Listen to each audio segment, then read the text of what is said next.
Hoy vamos a hablar sobre los partidos del Real Madrid-Sevilla y del Barcelona-Granada.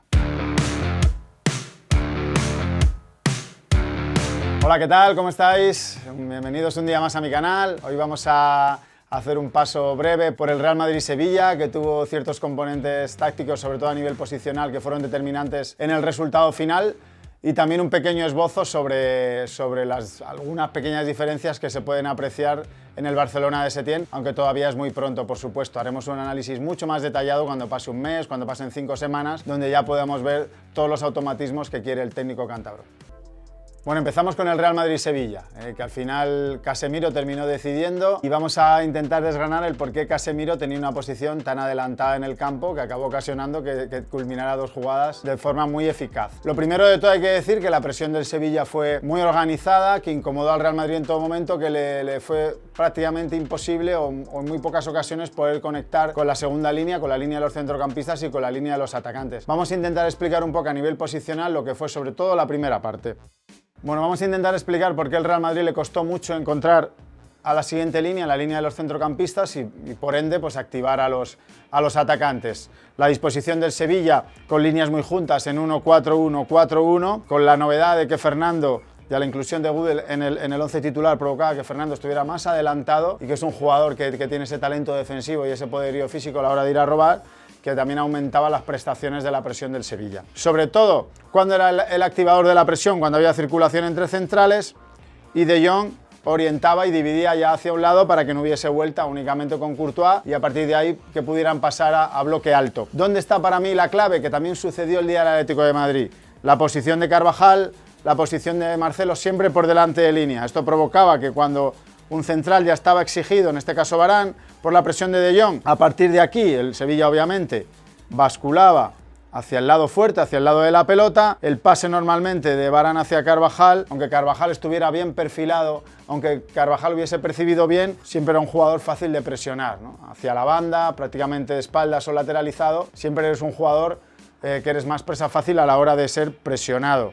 Lo expliqué el otro día, todo tiene sus pros y sus contras. Con esta posición estás más protegido ante la pérdida, porque estás siempre por delante de línea, tienes 4 jugadores, incluso aunque Carvajal meta un pase o esté apretado o pierda el balón, pues tienes el equipo siempre equilibrado con el regreso de Casemiro y los otros 3 defensores, incluso Carvajal cerca de la zona de intervención. Si arriesgas más a nivel posicional y los laterales los pones por detrás de línea para luego hacer dudar a estos jugadores exteriores si saltar o no saltar a la presión, incluso meter un medio centro entre centrales, como hacen otros muchos equipos, como hizo el Sevilla cuando tenía la pelota, yo creo que le provocas más dudas al rival a la hora de presionar, pero también es cierto que estás un poco más expuesto si tienes una pérdida.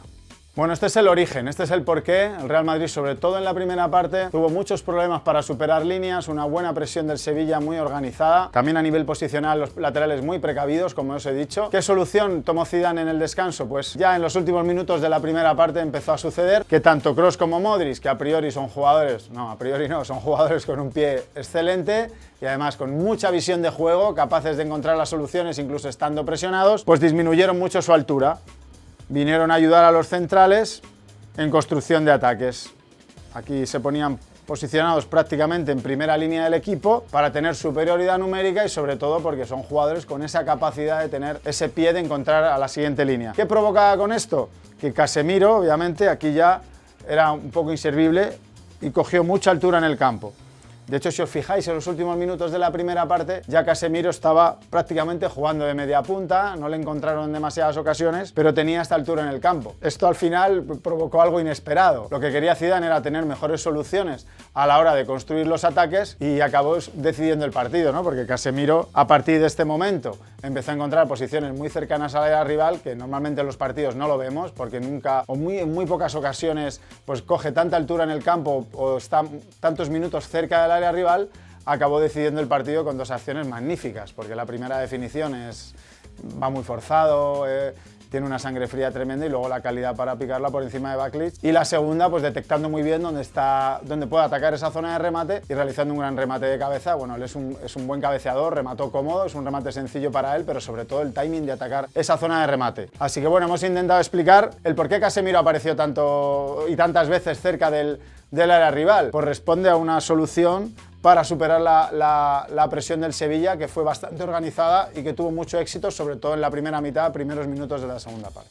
Bueno, vamos al partido del Barça. Obviamente en 5 días, 6 días, un entrenador no puede cambiar por completo ni imponer su modelo de juego ni su propuesta. Sí, obviamente algunos esbozos, algunas pequeñas cosas que quieres ir cambiando, pero cuando pasen, lo dicho, 5 o 6 semanas, haremos un análisis en profundidad del Barça de Setién y de las diferencias que hay en relación con el Barcelona que habíamos visto de Ernesto Valverde. Pero bueno, a grandes rasgos vamos a ver algunas diferencias que sí se produjeron en el partido a nivel posicional y sobre todo el eterno debate del pase, ¿no? Se consiguió récord de pases de no sé cuántos años y lo de siempre, todo tiene sus pros y sus contras. Cuando obviamente tú das más de 1000 pases en un partido, significa que el rival ha tenido poco el balón. Si el rival tiene poco el balón, hay menos probabilidades de que te haga daño. Está claro que el pase hay que utilizarlo bien y que lo ideal es tener pases que vayan hacia adelante, que rompan líneas o pases en zonas donde el rival puede ser vulnerable. Cuanto más cerca del área rival, mejor, y seguramente eso es lo que quiere cualquier entrenador y eso es lo que quiere seguro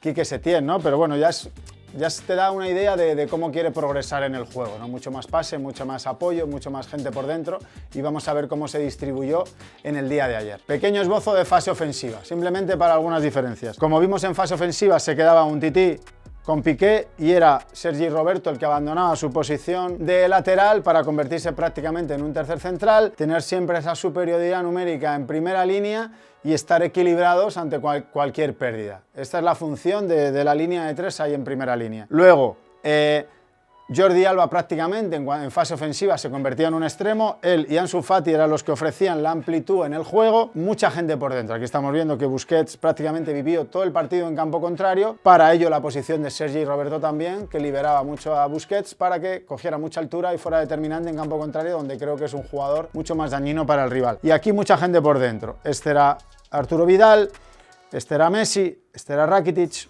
y este era Griezmann.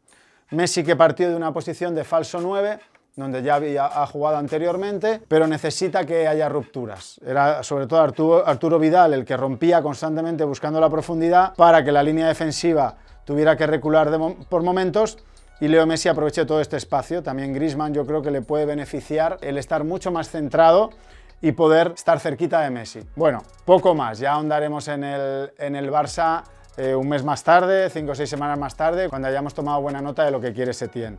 Pero sobre todo, fijaos la cantidad de gente que quiere por dentro, que la amplitud se la otorga a un lateral y al que está jugando de extremo y cómo equilibra con esa línea de 3 también para liberar a Busquets en campo contrario. Bueno, pues hasta aquí el vídeo de hoy. Contadme qué os pareció por un lado el partido del Real Madrid contra el Sevilla, donde yo creo que los de Lopetegui hicieron un buen partido y que estuvo muy equilibrado y que es cierto que la entrada de Vinicius, en mi opinión, cambió el desarrollo del juego. Y también si habéis visto alguna diferencia, es difícil solo un partido en relación al Barça de Setién con el de Valverde, así que os leo por aquí. Nos vemos en el próximo vídeo.